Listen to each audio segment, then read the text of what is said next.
In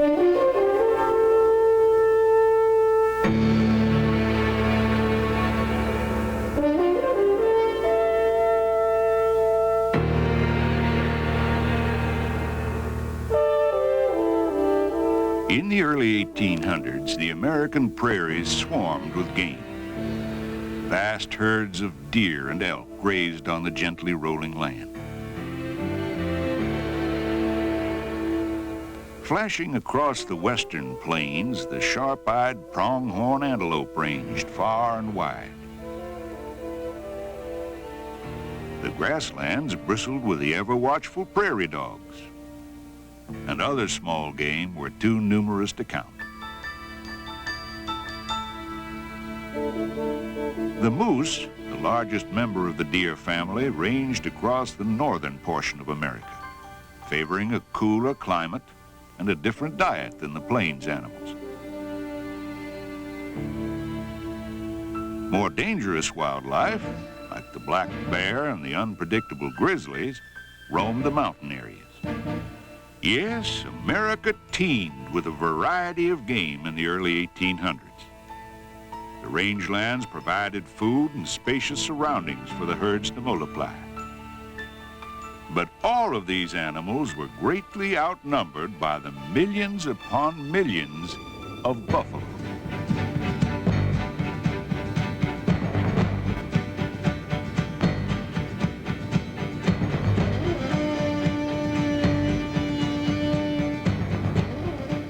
We hunted for the hind quarters and the tongues mostly, till the price of their hides went up. Then when the railroad started coming through, why, the buffalo herds would choke up the tracks, and them passengers would snatch up their rifles and shoot 'em, just to see 'em go down. Then, in 1871, a new hide tanning process was developed, and it doomed the American bison. The soft buffalo leather could be toughened up so that hides were good for shoes, boots, saddles, almost anything cowhide had been used for. The price of hides went up to $1, and soon the prairies were filled with a different breed of animal, the buffalo hunter. A good hunter could earn $50 a day killing and skinning buffalo.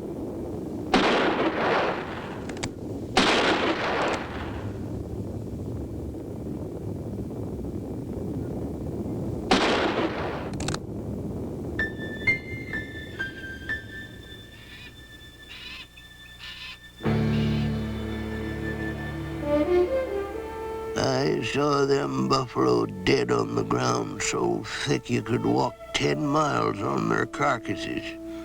And when there weren't no more buffalo, people went around picking up bones to sell to the railroads. They made fertilizer and fine china out of them bones. The Indians and the early white hunters took their chances hunting buffalo. Arrows, spears, and early rifles were short-range weapons, so they'd have to ride right into the herds or sneak up close. It was mighty dangerous business. They usually killed only what they needed and used all of what they killed. But the shooters of the 80s didn't have a lick of sport or spunk in them. They killed for money, and buffalo hides were as good as cash. The tools of their trade were the Sharp's Big 50 or the 45-70. These rifles fired a single shot and had a range of 650 yards. The Indians call them the rifle that shoots today and kills tomorrow. Each hunter hired his own skinners. The going rate was $40 a month or 25 cents a hide, and all the buffalo a man could eat. The hunters and skinners worked on the plains for months at a time, following the herds and living off the land. It was a hard life. The hunters were tough, greedy, and they were mean. When you're out here with me, Pilgrim, you don't make a sound. Not one. Each one of them hides is worth $2. I ain't gonna let you mess up one of them for me. Now, kick him out of here.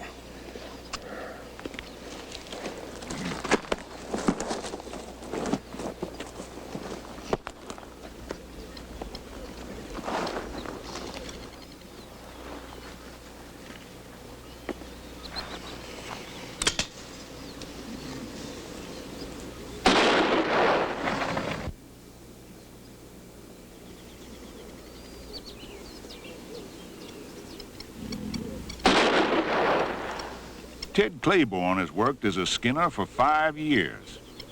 He's not very smart, but he can skin a big bull in 30 minutes. And the only hole in the hide will be the one made by the hunter's bullet. Ralph Pierce learned to use a knife in St. Louis. He has a killer's instinct. He doesn't know much about surviving on the prairie. It's his first season with Frank Nesbitt.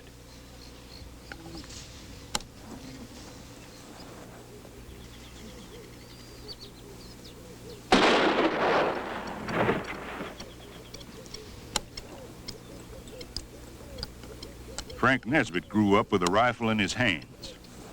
He'd kill anything for a price.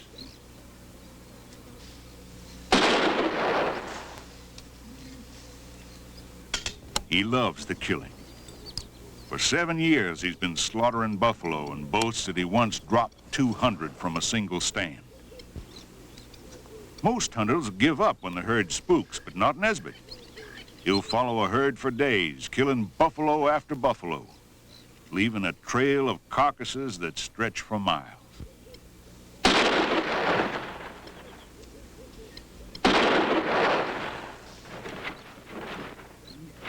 When the shooting stops, the skinners come up and begin their lowly work. They take only the hides, leaving the meat to rot. The only thing that matters is those smelly hides. After a big kill, they might work all night because a hide left on the prairie would be destroyed by wolves before daylight.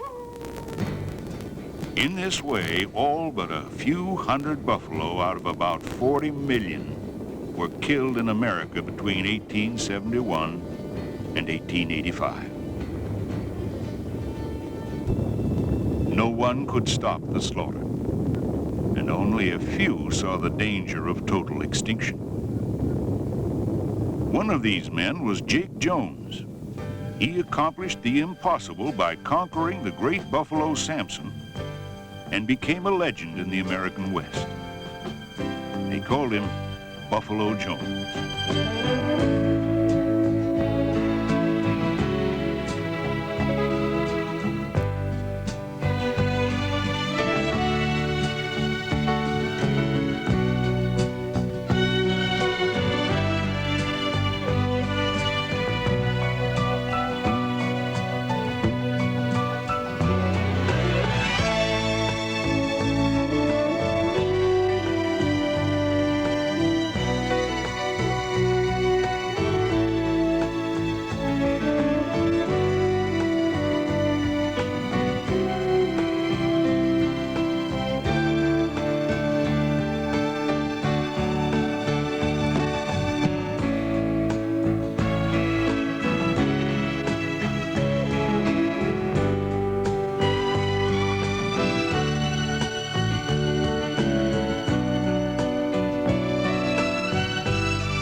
The story of Jake Jones begins in the fall of 1881. He wasn't known then as Buffalo Jones, and my grandfather, who told me this story, never could find out much about it. We do know he'd worked down through Texas in the late 70s, where he witnessed the slaughter of the last of the southern herds. Jake sickened of the killing and headed north. For years, he lived alone in the woods of Utah and Wyoming, until that fall of 1881. Yes, Jake Jones was a real mystery in a lot of ways. And he was as decent a man as ever walked the plains. A man of few words, but one whose word could be counted on. He made friends with the animals and had respect for all men.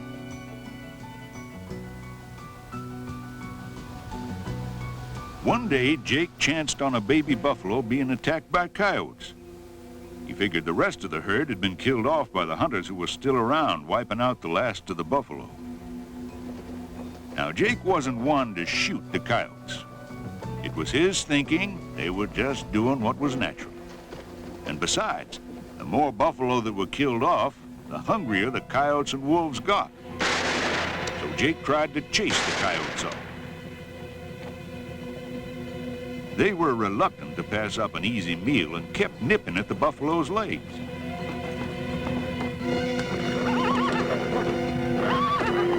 When Jake got off his horse, the buffalo gave a powerful kick and the coyotes gave up. The buffalo was exhausted. It was a wild young bull, but weak from loss of blood.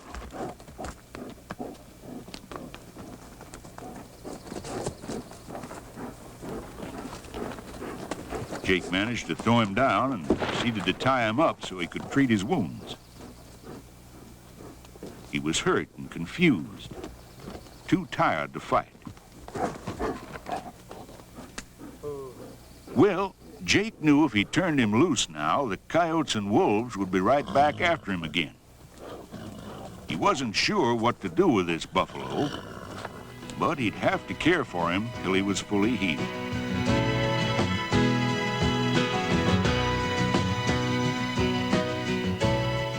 Fall passed into the winter of 1882.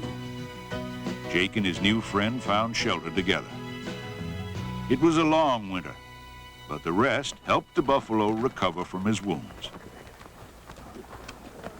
By spring, he was 2 years old and fully healed. Get up there, go. Get it.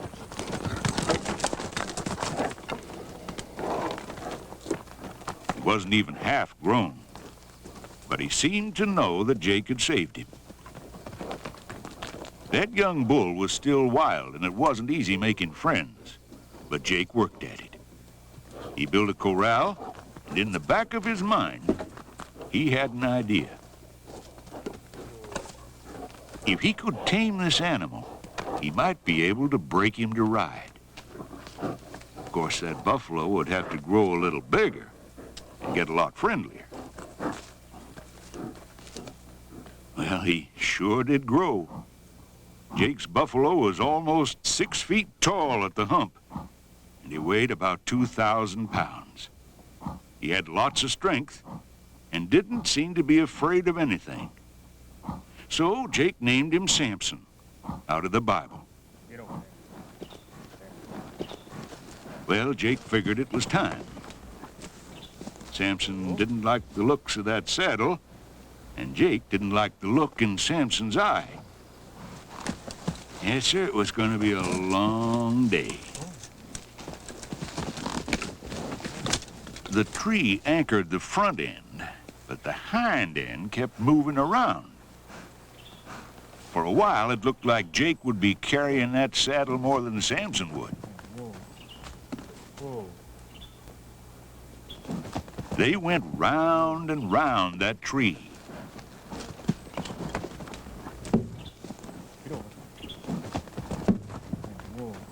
Jake easing in, and Samson easing out.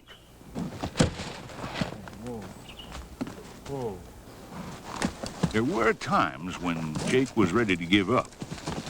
No one had ever saddled a buffalo before, and Jake was beginning to understand why. Finally, he caught Samson off guard. The saddle was on his back, and Jake carefully adjusted the riggings. Easy, boy.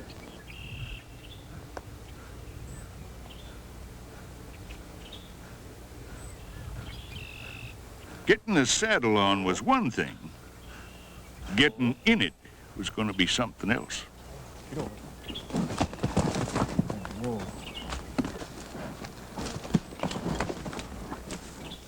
Jake would have to be careful.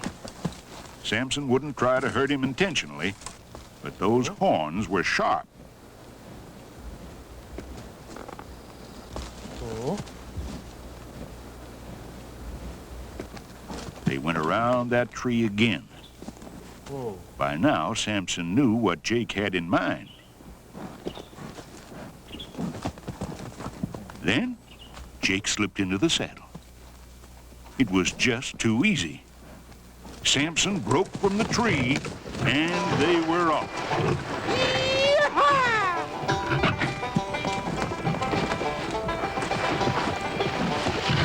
It was a struggle. Samson was stubborn as a mule and about 10 times as strong. Besides that, how do you steer a buffalo?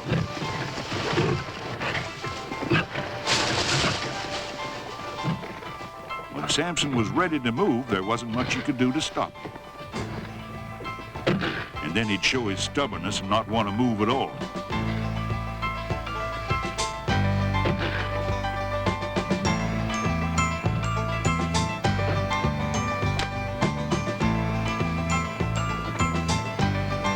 Sometimes Jake would break a switch off a nearby tree. He could eventually get Samson to move. The question was, which way?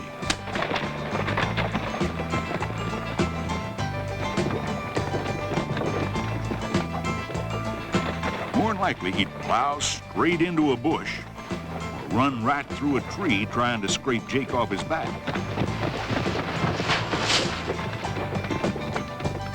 Finally, they broke out into the open sage, and Jake gave him his head.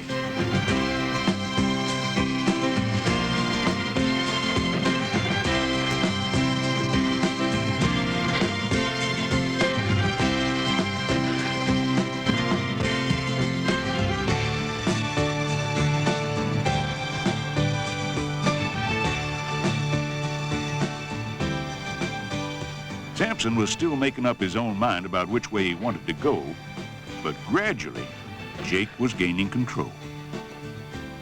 That buffalo cut through the sagebrush like a buzzsaw through oak.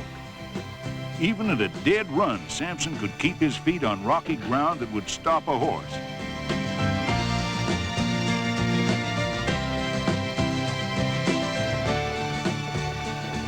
After weeks of work together, Jake's patience and persistence paid off. They were now a team. There is a young man few people have known. He rides a wild buffalo, Buffalo Jones. Roaming the prairie, he's made it his home. There lives a legend of Buffalo Jones.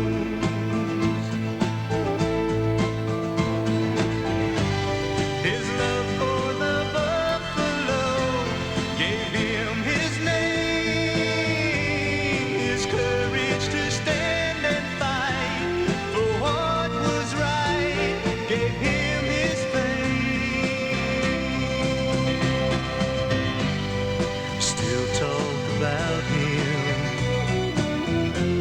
His story is well known.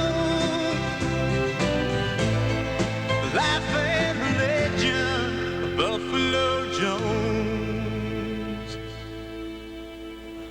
Jake's first trip on Samson was to the town of Cedarville, about a week's ride. He needed supplies before the winter snow set in, and he thought the trip would be a good test.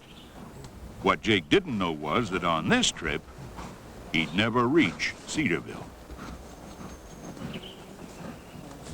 On their first day out, they ran into a grizzly. Now, Jake knew that bears were fine people if you left them alone. Question was, how would Samson react?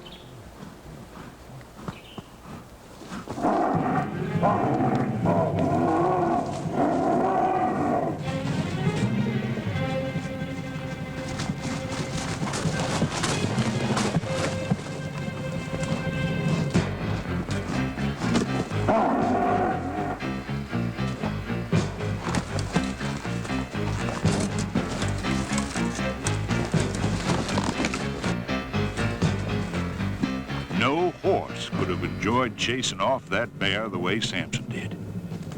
Jake's buffalo wasn't afraid of anything. In those days, the Indians were having a real hard time. The buffalo had been everything to them, and it didn't take long for the Indians to realize that the herds were almost gone. To an Indian, Jake's buffalo was big magic. This buffalo was a prize worth killing for.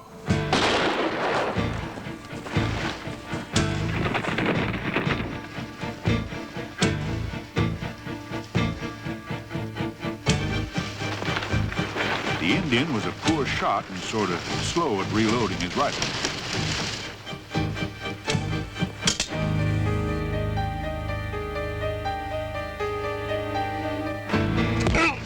Jake was so mad he almost killed him. Figured a broken jaw was enough punishment. This wouldn't be the last time that someone would try to kill him to get Samson.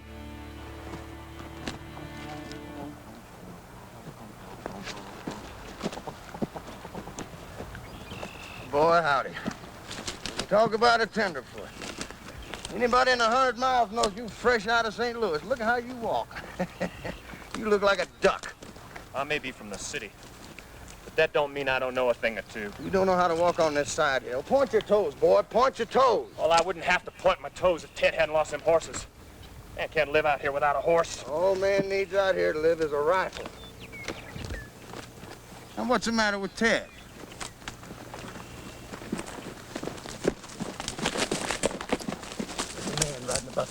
Speak louder. I swear, you deep. He says there's Ted, there is a man riding a buffalo just over that rise. You're crazy, Ted. Ain't nobody rides those critters. Well, if you're so all-fire sure, Frank, you just go on and look for yourself.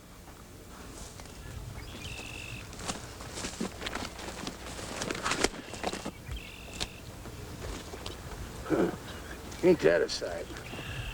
You ever see anything like that before? Never did.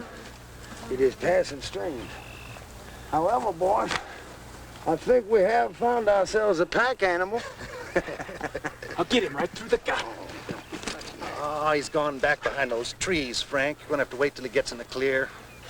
I'll drop both. That hide's worth $2. You jackass, we need that animal.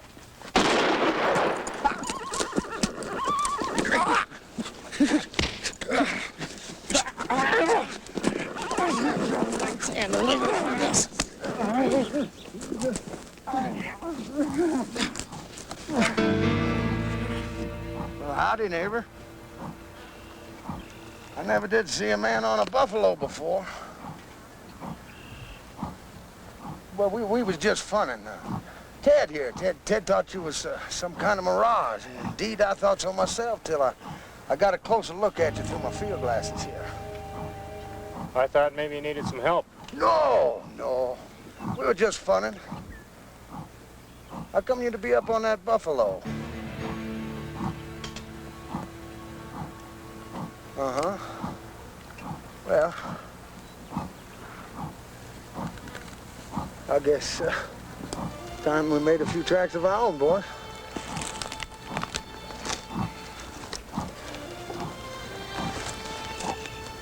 We'll see you, stranger.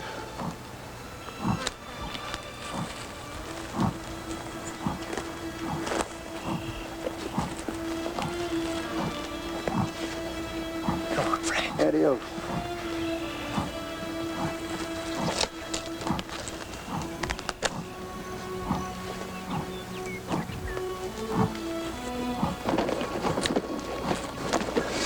Had my knife in his ribs before he ever got off his shot. Oh, Ralph, you do tire me out. He ain't getting away.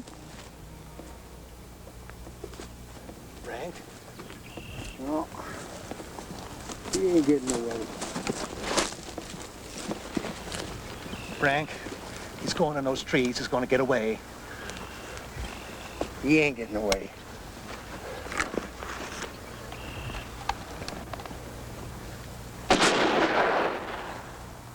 Damnation. Frank, you only winged him. Well, I hadn't counted on that. What do you think you're doing? I'm going after him. Come on. Jackass, you don't know nothing. Listen, to lead that buffalo's got, he'll outrun this poor tired-out creature. Damn. But I tell you one thing. If I ever see him again, I'll slit him from throat to toe. Nobody gets a drop on Frank Nesbitt.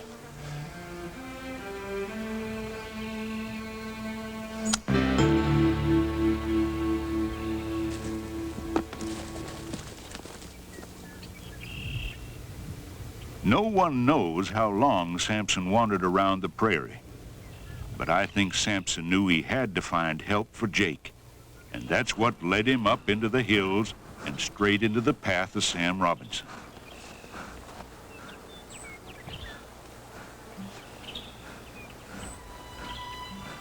Sam couldn't believe his eyes.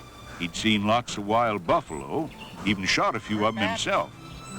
But he never expected to find a buffalo with a wounded man on his back. How bad are you? Sam eased forward with his rifle ready. The buffalo seemed tame.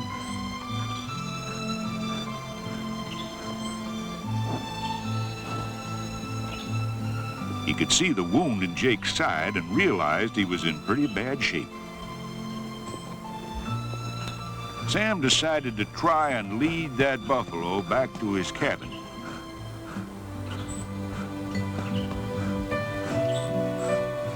You hang on.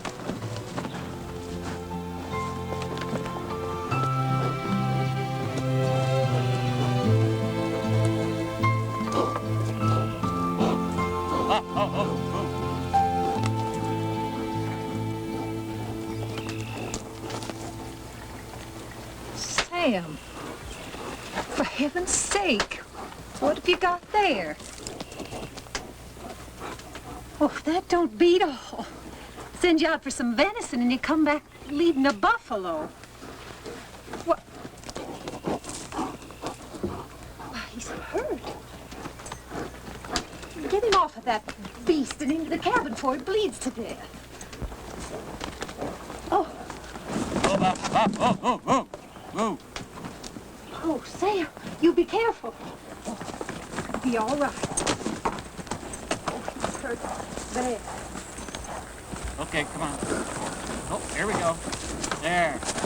Get his shoulder right there and we'll get him in the cabin. Bleeding bad. There we go. Good. Handle it. Get a little food in. I'm going to think you don't like my cooking if you don't eat this. Come on now. Good. That's good for you. Here. That's it. How's my buffalo? How's Samson? Oh, he's just fine. You're the one who needs looking after. He's getting all kinds of hay out there in the back corral.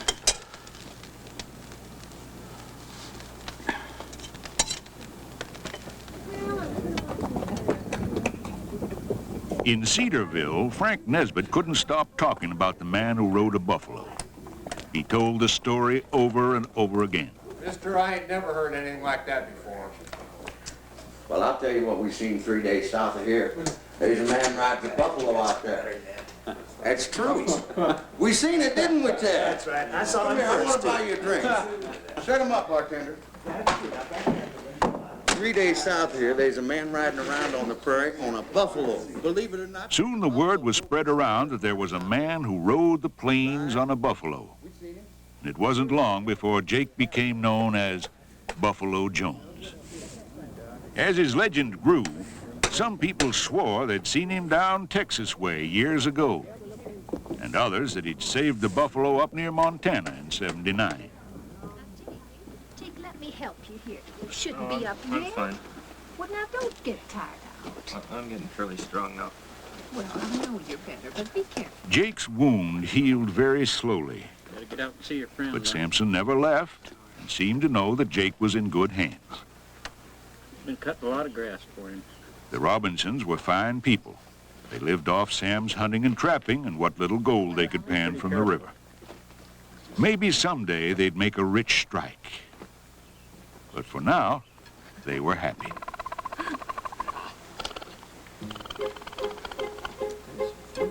It didn't take Jake long to make friends with a raccoon named Bandit.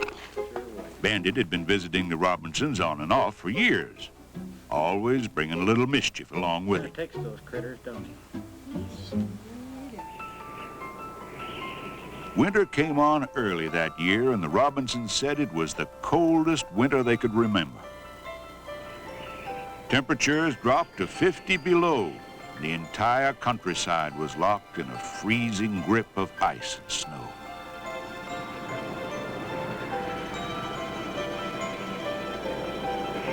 No one would forget this winter. It was so cold that even the river had frozen completely.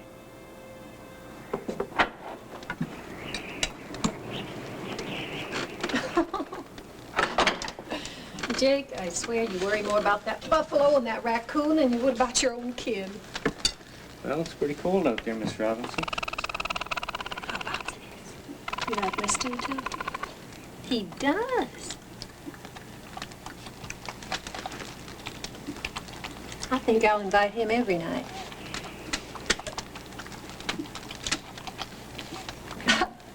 Here, you better have some apple pie. Here.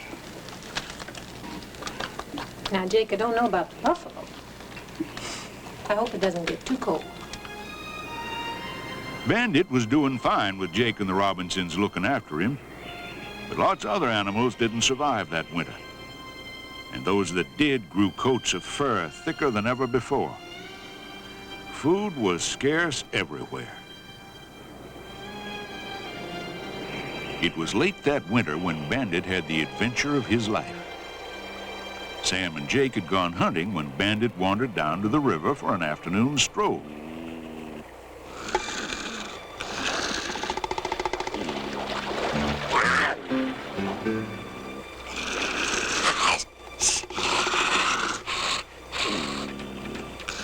Sometimes a cougar can be bluffed by a ferocious-sounding raccoon.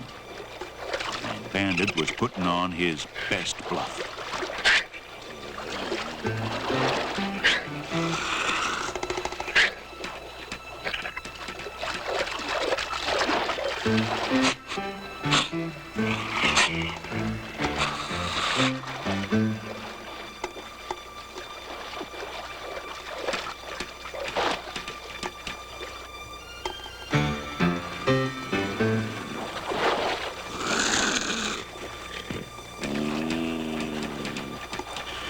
He managed to bluff that cougar time after time.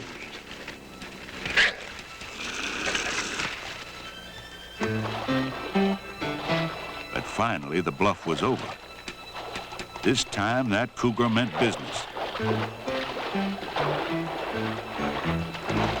And its bluff had finally worn out.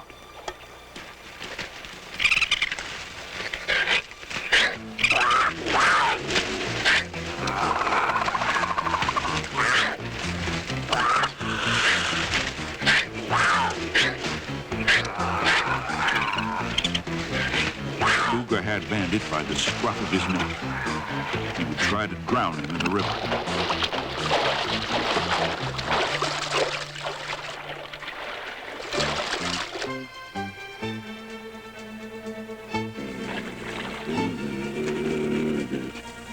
The water wasn't deep enough. The cougar backed up, looking for a deeper spot.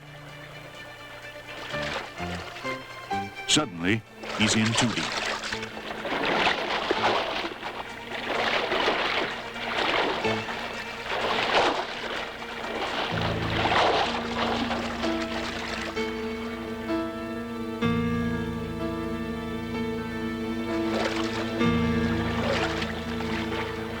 That freezing water was too much. The cougar had had enough, and so had Bandit.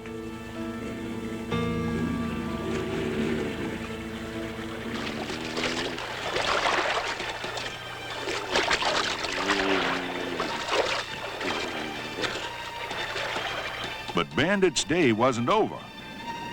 The ice had thawed upstream, creating a flash flood.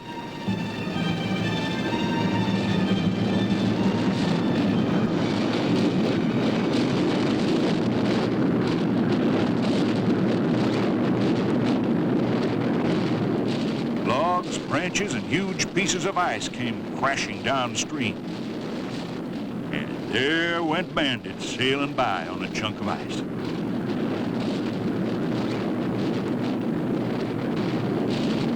He scampered from one piece of ice to another and finally made it to shore.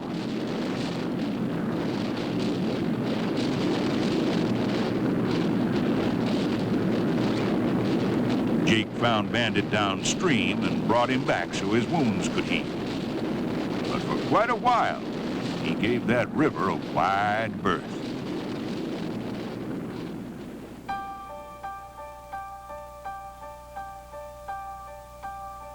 Finally, sun warmed the countryside, and the feeling of new life was everywhere.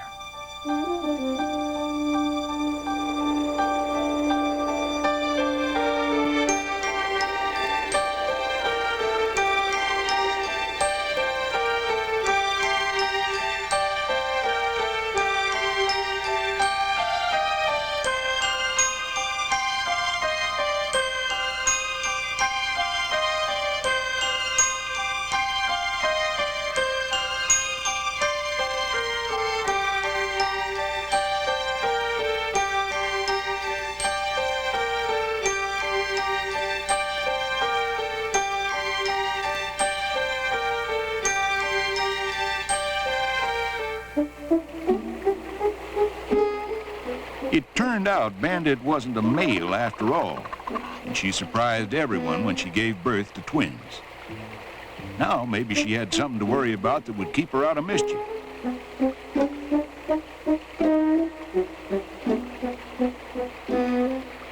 Whenever Mom turned her back, they'd be in trouble.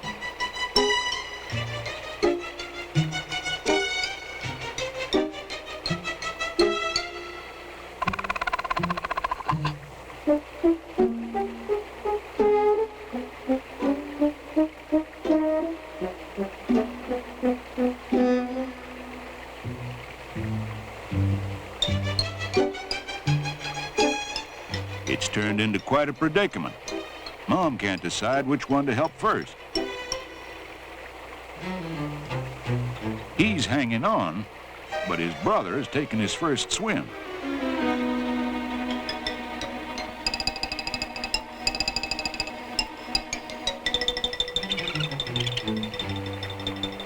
Mom isn't too happy, but she's gonna be a lot less happy in a minute.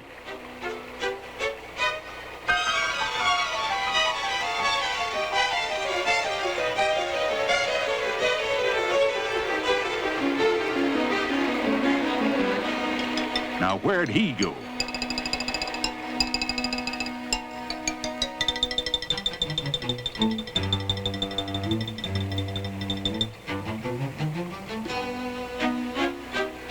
Come here, you little rascal. Where you been?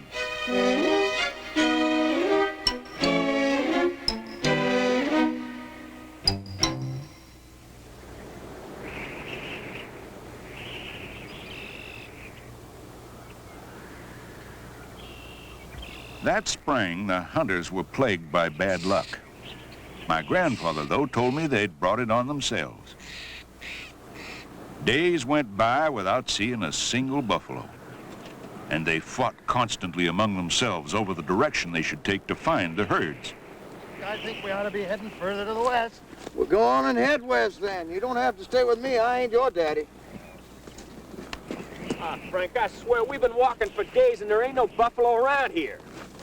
I do get tired of listening to you bellyache. Well, my feet hurt. Why don't you go to Denver, check into a hotel for a week or two? Oh, you ain't done nothing but complain since this morning.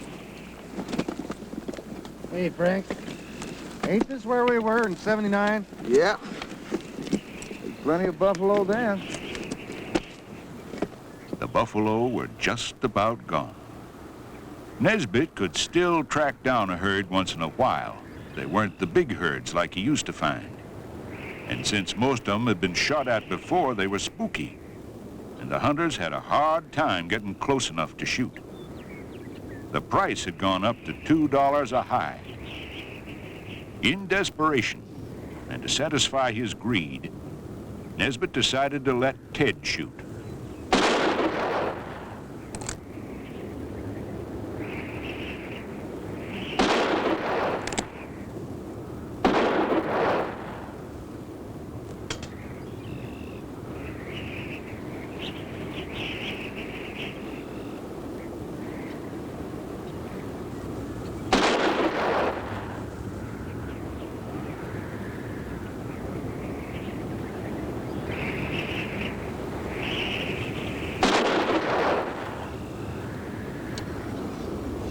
Ted, you ain't no help. You gut shot that cow, she's gonna go 1.5 miles or 5 miles before she falls, and I ain't chasing her. Frank, she's nearly half a mile away. I will do the shooting from here on. You can skin, and you can learn. There.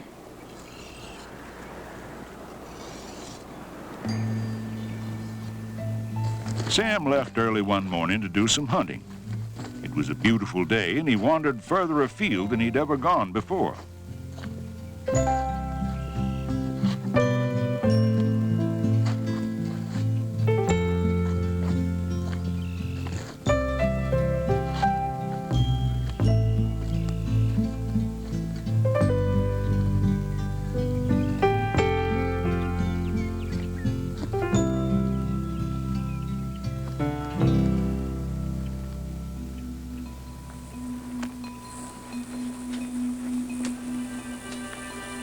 Sam's been gone too long.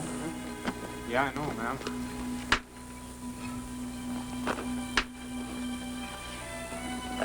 Something's happened. Well, I'm going out to look for him.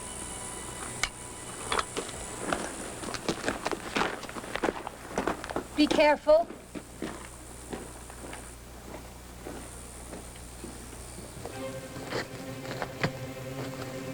Jake was following Sam's tracks, but he wasn't the only one.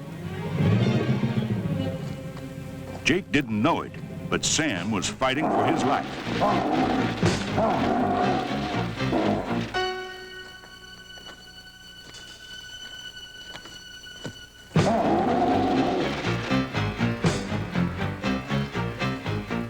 A second grizzly was looking on to share Sam for lunch. By now, Sam was hurt and playing dead.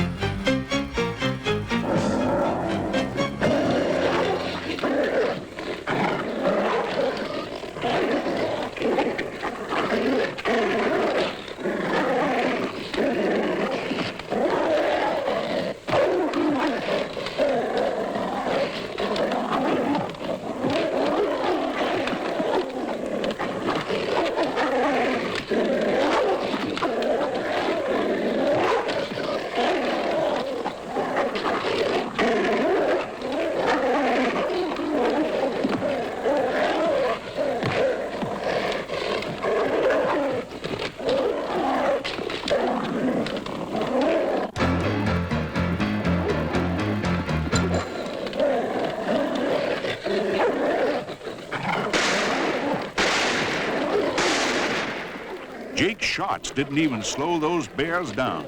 They kept right on fighting.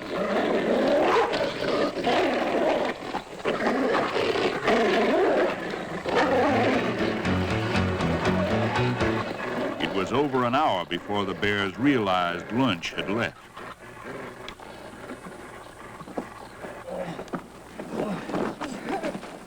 What happened? A couple grizzlies got him, but I think he'll be okay. Over here, Jake. Oh, Sam. Grizzlies. Oh. Let's have a look here. Oh, it ain't too bad. Now you stay still. I owed you, Sam. Oh, Sam. it's not too bad, Ma. I just want to Sam's wounds weren't serious, and that evening Jake decided to tell the Robinsons that he was leaving. Maybe I'll run into those hunters and mess up their fun. You stay away from those mean fellers. You know what happened the last time. Well, I guess it's personal against those three. I figure all the buffalo should be wiped out. There's millions of them. No, there ain't. Not anymore. Well, you know you're welcome to stay, Jake. Plenty of good friends here. And my family's due from St. Joe any day. I haven't seen my brother since Sam and I left. He's got the reddest hair I ever did see. Used to be mighty jealous of it. Always wanted red hair myself.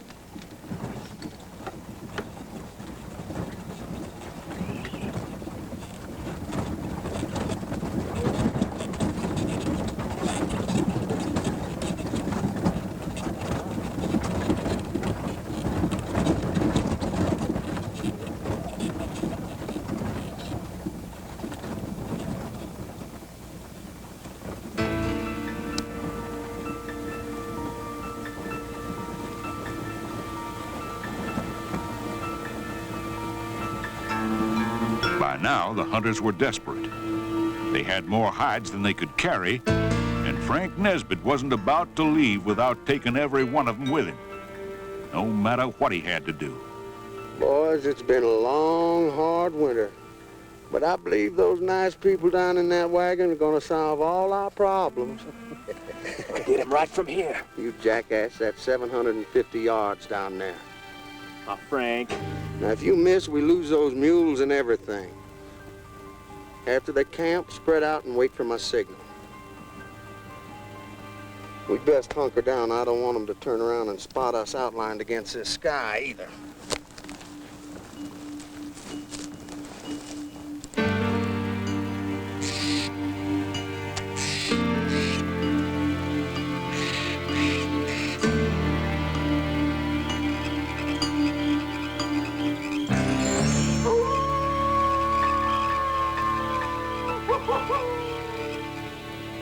The next morning, the Robinsons' relatives were camped by a small stream.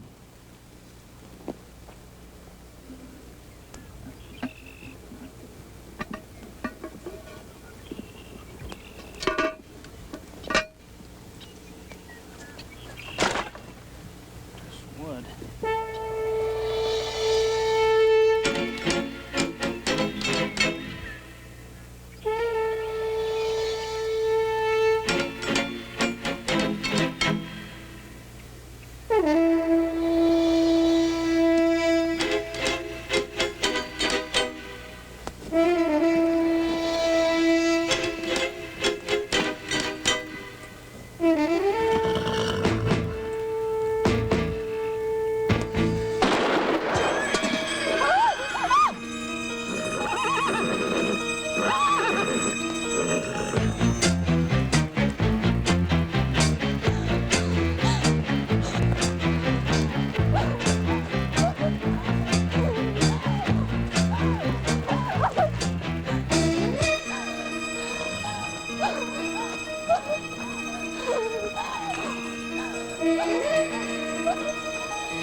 Huh? That's where, Frank. Get going there. What'd you do with the woman, Ralph?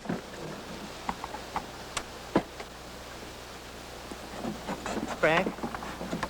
You done killed the woman. What? There ain't no need to do that, Ralph. You give me that bag. Get me back. We don't have no pack saddles, so tie everything you can on behind these animals and we'll get out of here. Ted, I want you to make it look like Indians coming. Okay. Can you do that? Look at my new shirt. That there mule's gonna get me, Frank. Well, they ravaged the wagon, taking whatever they wanted. And your mule, too. Ted helped himself to a pistol and a watch. And he was the one who left the evidence that would eventually incriminate all of them.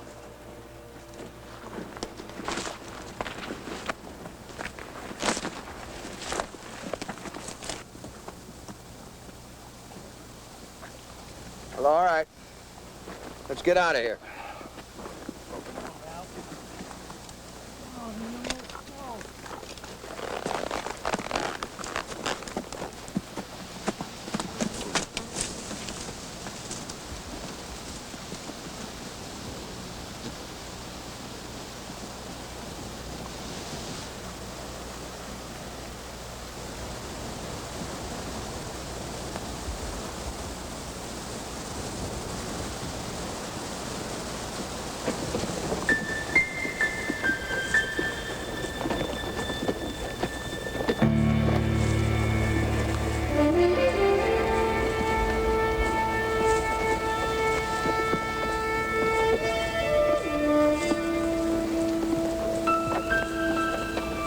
Jake had been on the trail for 4 days when he spotted the wagon.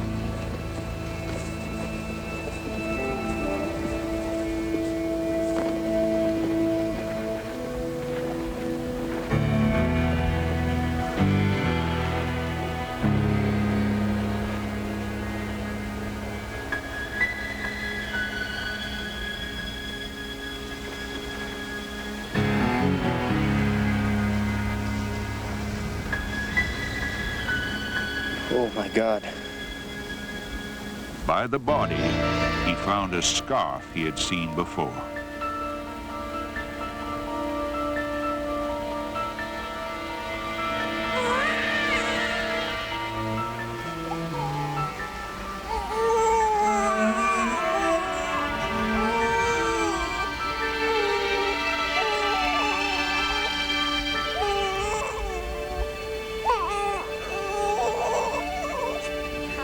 It was a baby boy, about 8 weeks old.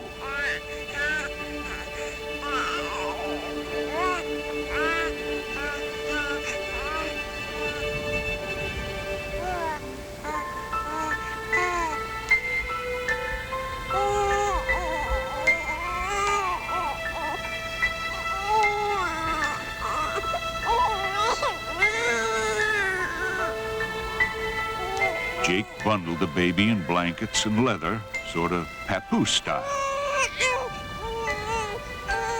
He'll be okay. Yeah. Quiet down now. Quiet down. Yeah, that's it. Yeah. Isn't that better?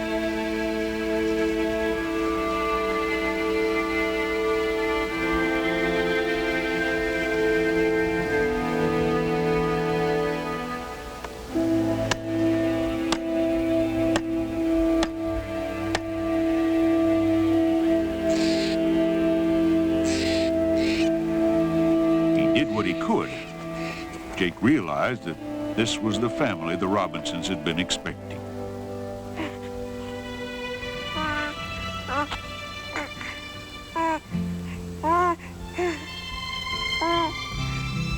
He made the little fellow as comfortable as he could.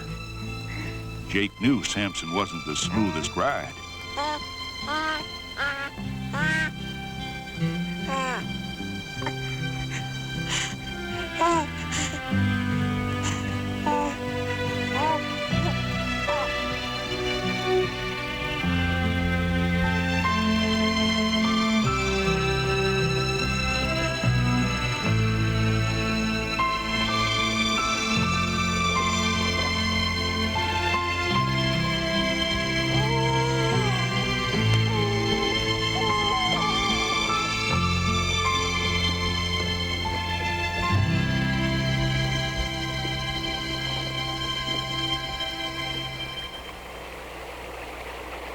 It was a good 4-day trip back to the Robinsons' cabin, and the baby might not survive that long without food.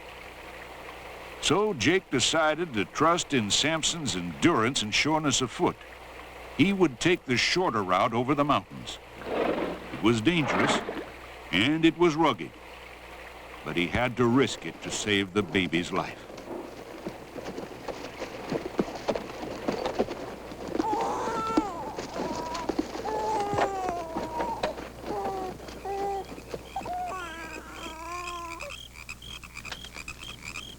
On this night, there would not be much sleep for Jake and the baby, or for Nesbitt and his partners.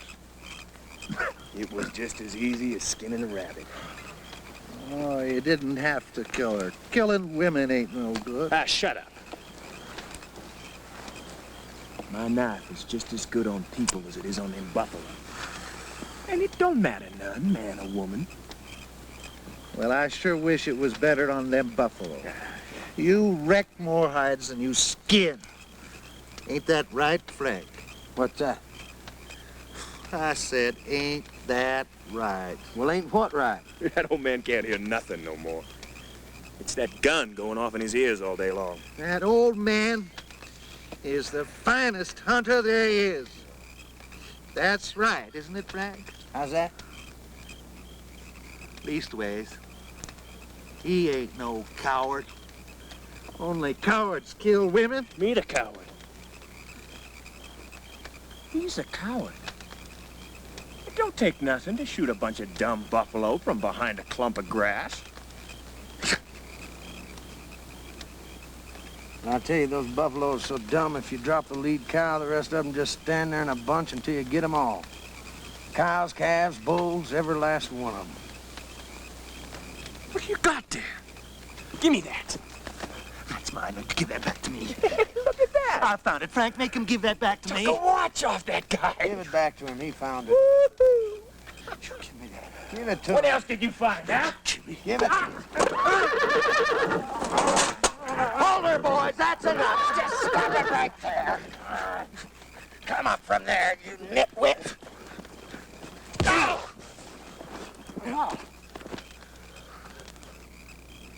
Oh.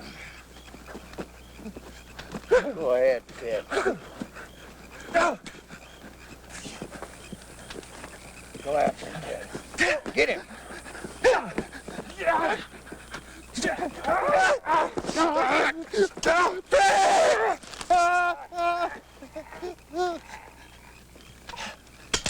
You can hold it right there, Pilgrim. Drop it. Now.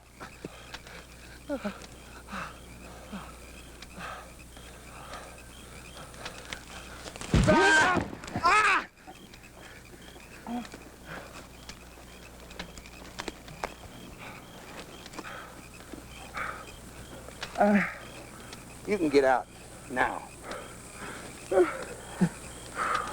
Get. You broke my nose. Why, so he did.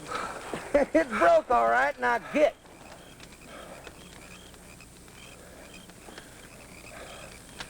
I want my share. You owe me. I'll tell you what you get.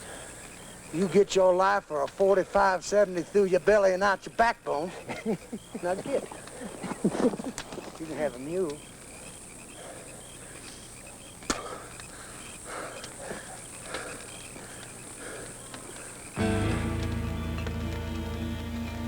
Ralph left.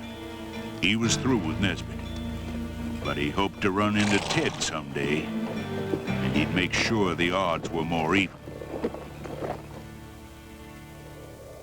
Next morning, Jake reached the snow line. Cold rain started to fall. It was the first time Samson had been in the high country, and he was taking it easy, picking his way.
When he'd made it over the worst of the mountains, Jake stopped on the lower slope.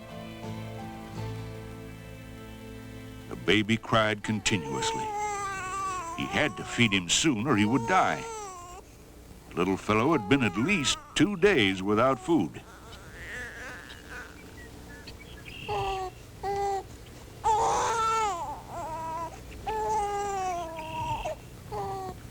perhaps he could find some sort of game and make a broth.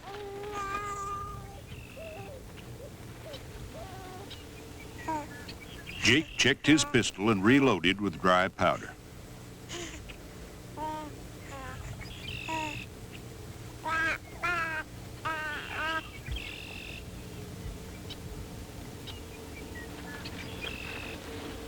Sampson knew that while Jake was gone, the baby was his responsibility. Not many wild animals would come close to a buffalo.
More than he could handle, and he headed for higher ground.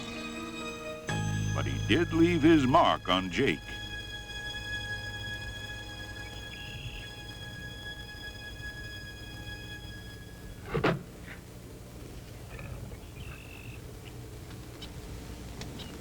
The fire had died down. Jake hadn't returned, and Sampson was nervous. He had a right to be. One of his old enemies decided to take advantage of the situation.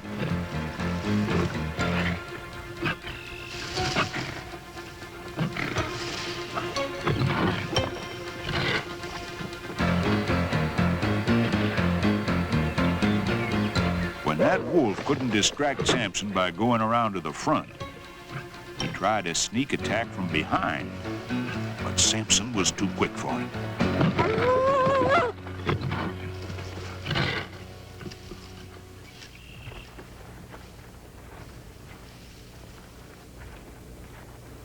It was late in the afternoon, and Jake was beginning to worry. He had to find something to feed the baby.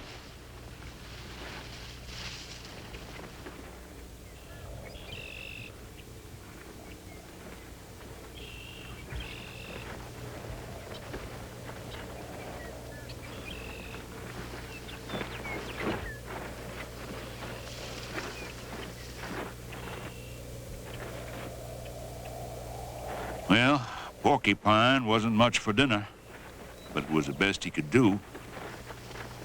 It might make a pretty good dinner at that.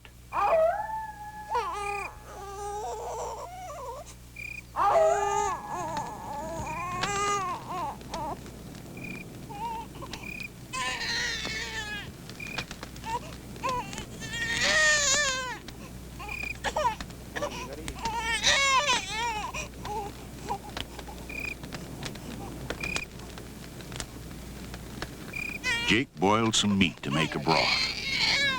When it cooled, he tried to get the baby to drink.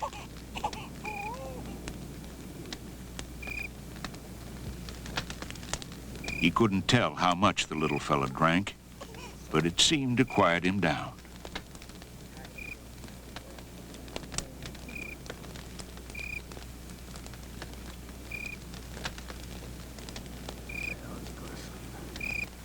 At night, he fell asleep in Jake's arms.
night without sleep, and the next morning the baby was tired.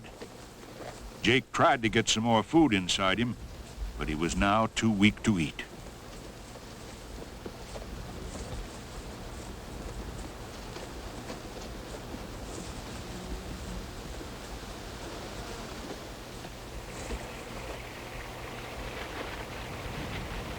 By midday, they reached the river, the last obstacle to cross before reaching the Robinsons' cabin.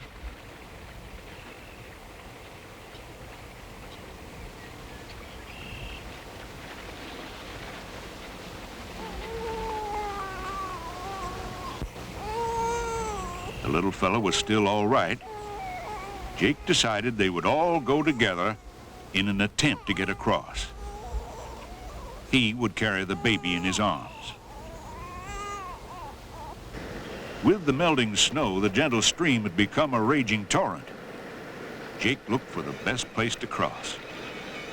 It wouldn't be easy. He wondered if Samson's strength could match the current.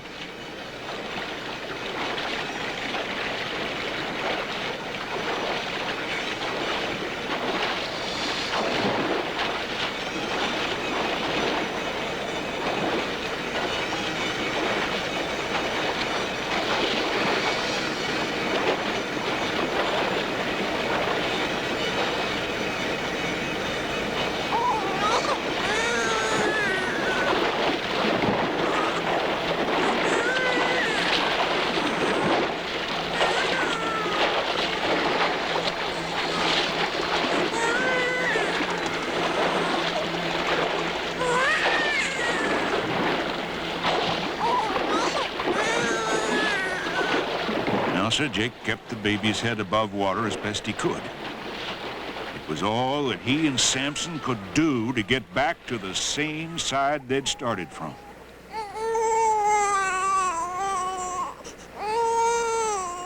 Jake knew he had to find a way across that river, and fast.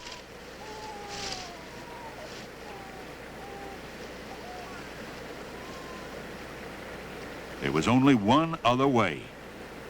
He would try swimming the baby across. Samson would come across later.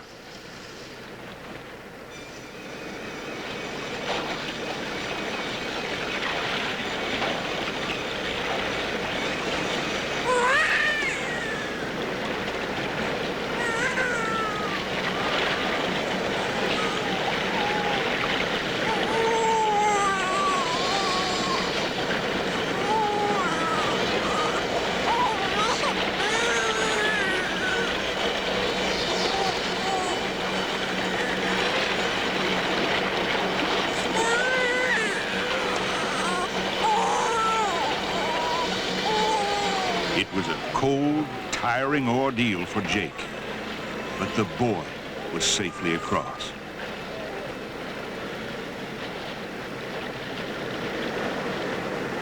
That wasn't bad coming across here, was it? Yeah, you're okay. You'll make it okay.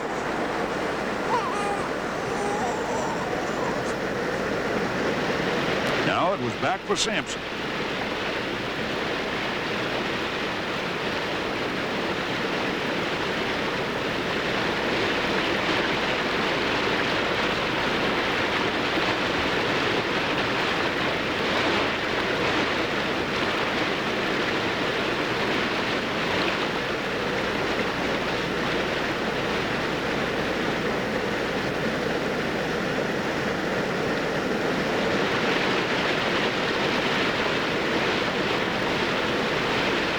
Samson had tried that river before, and he wasn't anxious to go again. Begrudgingly, he started to cross.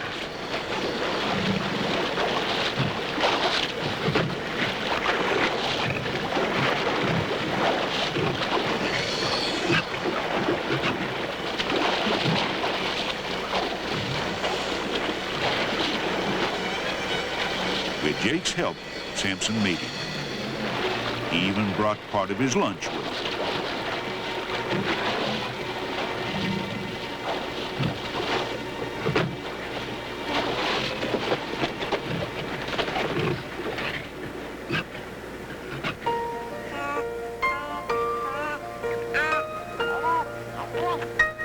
Fortunately, from here, it was just a short ride to the cabin. Jake's back.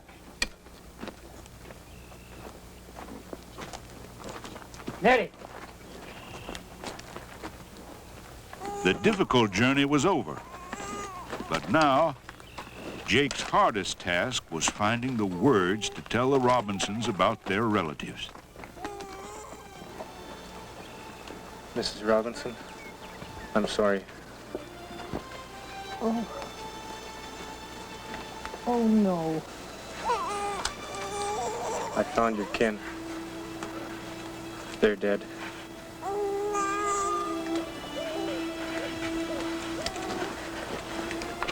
I brought the baby back. You need some food awful bad. It was Samson who did it. I couldn't have made it without him. They named him Jess, after our father. Sam, get some water. Jake, there's sugar in the cabin. Get it and mix it with warm water.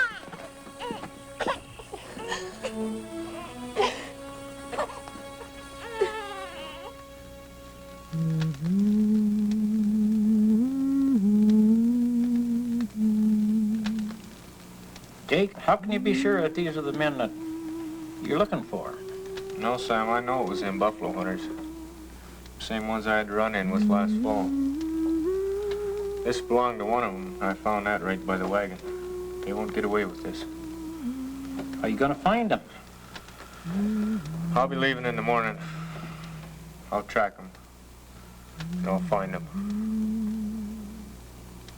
Look away over yonder mountain.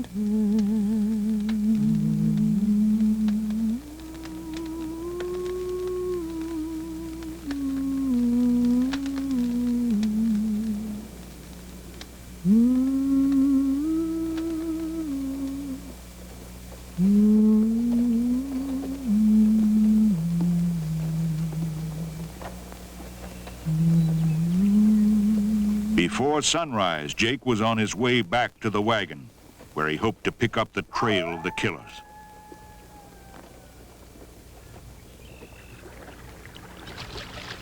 He had been on the track for hours, his mind filled with thoughts of the three men who had tried to kill him and later murdered the baby's parents.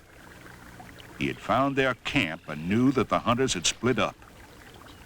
It was some time before he noticed Samson was acting strangely. He sensed something. Jake wasn't sure, but he thought it meant wolves.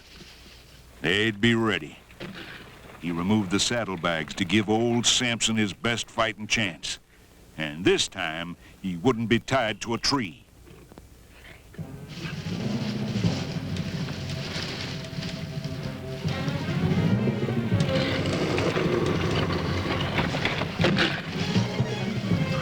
Samson, get him.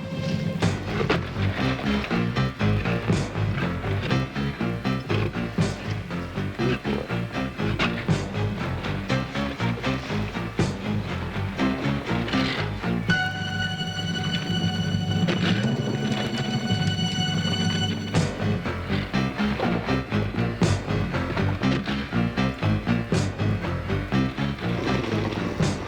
Get him, Samson.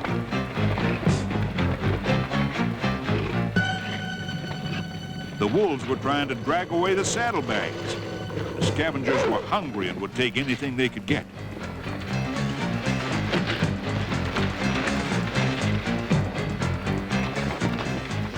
This time, Samson would teach that wolf a lesson.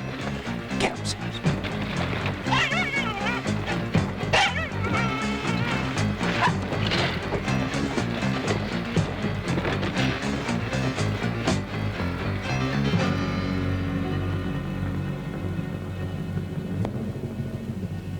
It was over. The wolves had had enough. They wouldn't try Samson again. Good boy, Samson. Good boy. Good boy, Samson.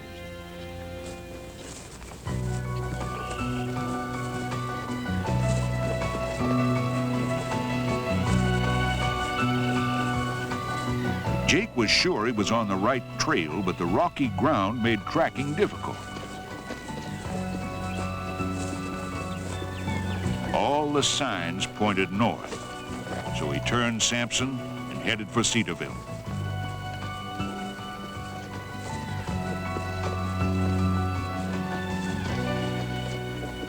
What he didn't know was that at that very minute, Frank Nesbitt and Ted had just arrived in town.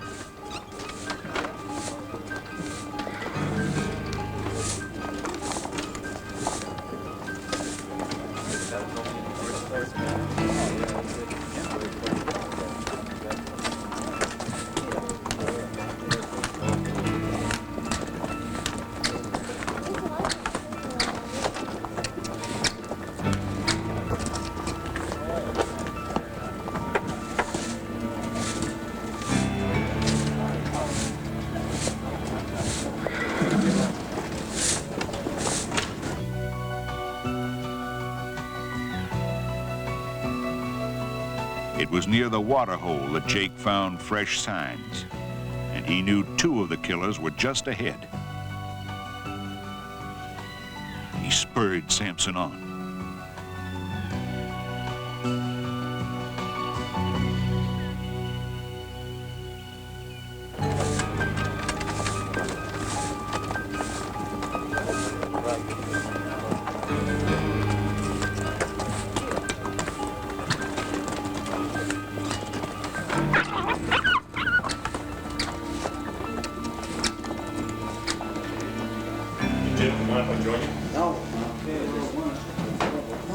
Belly up to the bar, boys. Drinks are on Ted with his watch. Is that all right, bartender? Oh, Frank, I found that watch. Never mind about your watch, Ted. We'll get you another. You said I could keep that watch. Did you think you could keep it till you died? Come on now, have a drink with me. You know, there is people say there ain't no more buffaloes left, but Ted and me got 22 just about a half a day from here. Took me a half an hour, 45 minutes to shoot 'em. Ain't that right, Ted? That's right, Frank. I sure would like my watch back. Your watch is gone now, so quit your belly aching.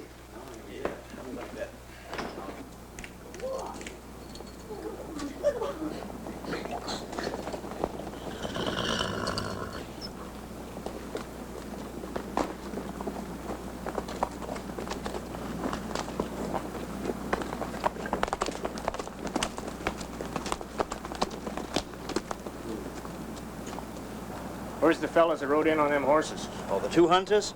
Oh, they're down in the saloon.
The people of Cedarville would never forget Buffalo Jones.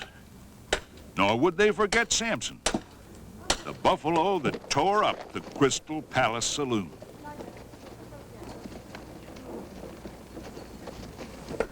Jake told the sheriff about what had happened to the baby's parents.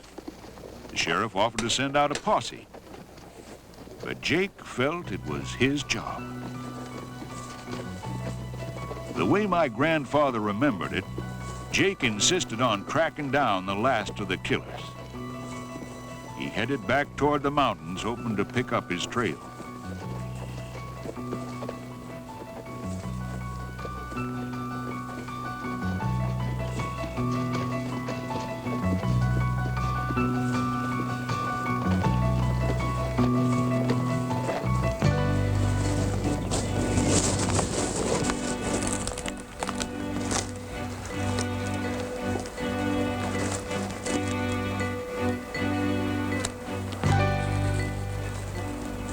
The tracks indicated one man on a mule. This might be the man Jake was looking for.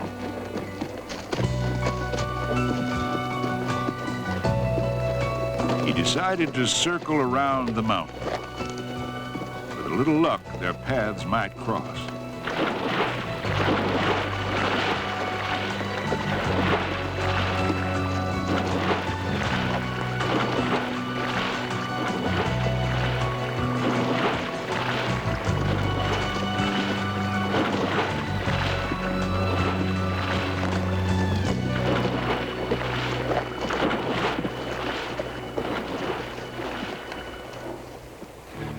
Ralph hadn't had much luck since splitting up with Nesbitt. He was heading back to the bright lights of St. Louis.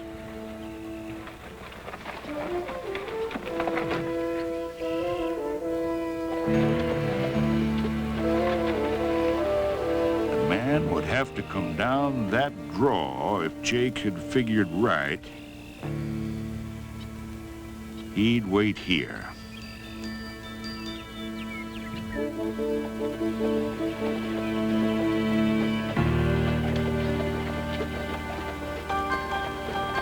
Jake could hear the mule coming, and he felt Samson tense up.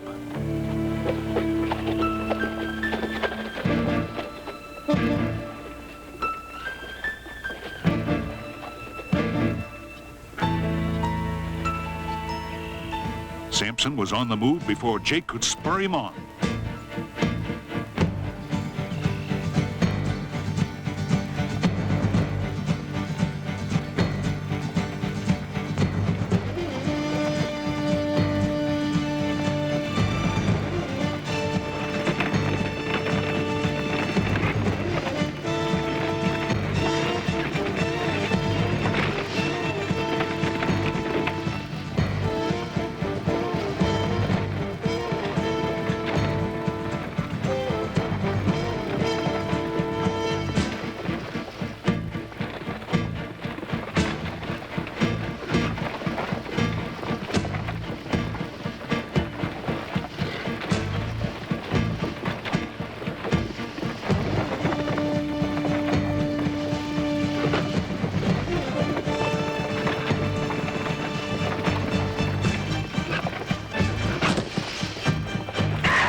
The buffalo herds were almost gone. But one buffalo, Samson, had done his best to even the score with the hunters.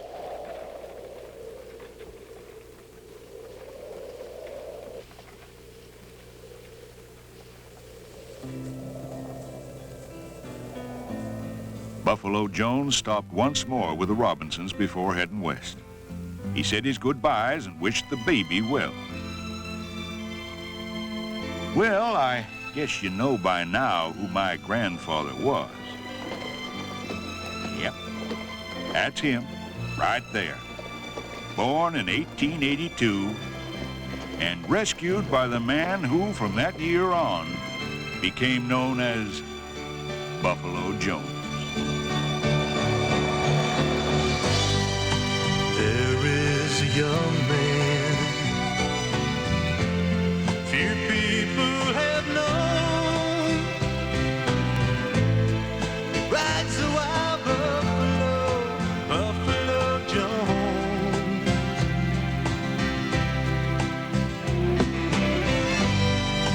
Roaming the prairies, he's made it his home. There lives the legend of Buffalo Jones.